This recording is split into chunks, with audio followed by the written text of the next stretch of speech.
All right, the Houston Texans get unexpected news. If you're new to the channel, we are Detroit Lions fans, but this channel fully dedicated to teams that just kind of get overlooked by the national media, teams that just, man, we cover 5-6 teams, and the Texans are one of them. We've been on you for a couple of years, ever since you got C.J. Stroud. No one was taking you serious. We're like, this guy's going to be good. You were. Last year, it took a step back a little bit, but so much to be excited about if you're a Texans fan. And so unexpected news is this. First of all, offensively, no question. Everyone knows it. Offensive line, what do you got? What are you going to do? And you can see right here, look at all the things that you've done offensive line-wise right here. In the gold is you either traded for them or they were a free agent.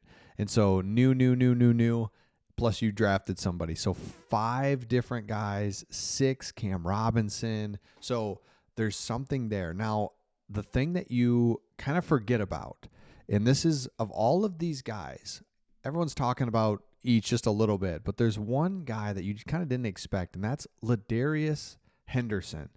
7th round pick last year, was out all of last year. So you're kind of like, all right, what's the big deal there? But here's the thing. He was a Michigan guy. We're up here in Michigan, by the way. Michigan fans love it. Looking at some of the takeaways from minicamp, Ladarius Henderson stood out. He was a guard who played at Michigan, missed his entire rookie season with an injury he suffered prior to camp. So it's almost like another drafted guy, right? So all those guys that you drafted, free agency, draft, or traded for, and now you add Ladarius Henderson in there as well. The big deal with this is that your general manager keeps raving about him.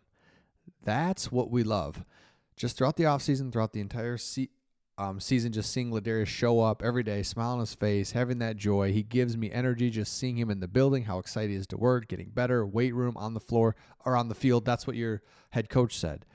Your general manager keeps heaping praise on him, transforming his body. This is going to be a great player. He was a interesting piece at Michigan because he was part of that dominant offensive line that he rotated in a little bit. He was part of it. So he kind of got overlooked because the Michigan offensive line was so good, so many good players. Not one player stood out. So I think you've got this sneaky little player here that is going to be part of this revamped offensive line, because we know C.J. Stroud struggled last year because of the offensive line. He struggles, the offense struggles. The offense struggles, the team struggles. The team struggles because the defense is like having to be out there because the offense can't keep things going. Offensive line, it all comes down to that. So why is this such a big deal? Is because now you've got options. We go back to this.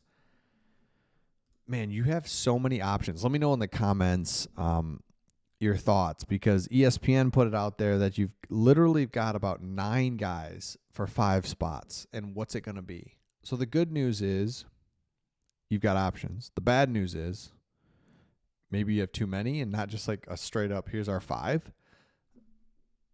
That's what ESPN was saying right here is like, hey, there was a spot in here where they pointed out, well, the Texans have spent 2nd round picks on 3 guys in the past 3 drafts. They have 9 plausible starters for 5 spots. That could be a good problem, but not necessarily.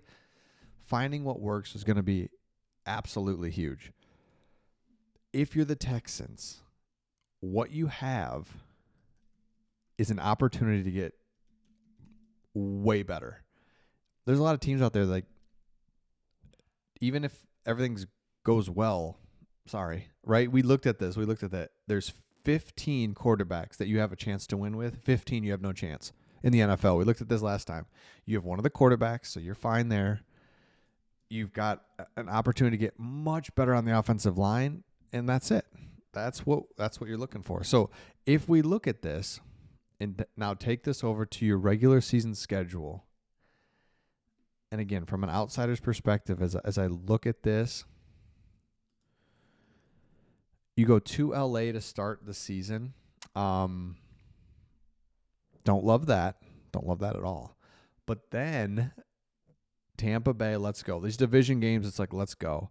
And then you've got a nice little stretch here of manageable games, Jacksonville, Tennessee. Like, what are we doing? I don't know why I said divisional game there. I meant divisional games down here. Tampa Bay. And then, so out of your first 4 games, 3 opponents are manageable. I think the Rams are going to be good, but let's just say like 4. Let's be 2-2.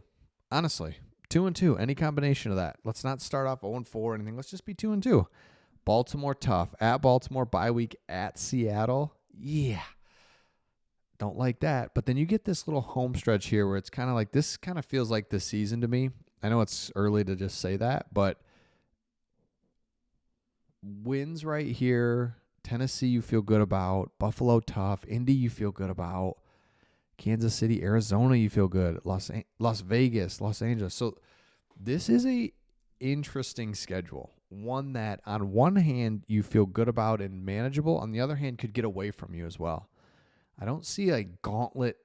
There's no like gauntlet stretch of 4 games in a row where it's like, oh, dang it.